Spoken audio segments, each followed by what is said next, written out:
Thank you so much.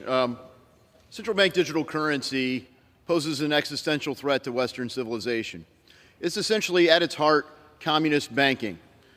Elizabeth Warren, Sherrod Brown, and Democrats in the Senate didn't walk around Omarova to be confirmed as a bank regulator because they were opposed to communist banking. They won it. And that's what central bank digital currency is. Our colleagues on the other side of this debate act like we need to study communism a little harder to figure out whether it works or not. We've got plenty of evidence. It doesn't work.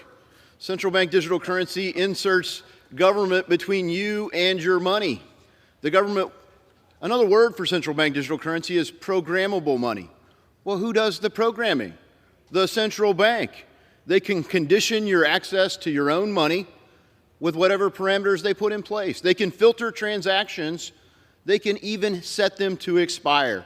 And monetary policy wonks in the communist banking world think this is a feature, not a flaw. They think that if they could set your access to your money to expire, that it would be a better future. Every dystopian fiction that I have found, Brave New World, 1984, says this is the future of money, that it's corrupted into a tool for surveillance, coercion, and control. And frankly, our own current banking systems crept too close to that. We need to turn the other direction. And the market's telling us that. That's why cryptocurrency was invented, frankly. That's why it's so popular and it's a growing asset class. We need to say no to this, and we need to protect what the market is telling us consumers want. And we tested this under the Biden administration. They decided that they were going to spy on your bank accounts if you had $600 in your bank. And the public said, whoa, what? Why are you spying on my bank account? And in a communist world, they say, well, if you have nothing to hide, then why should you have anything to fear? But that's not our way of life in this country.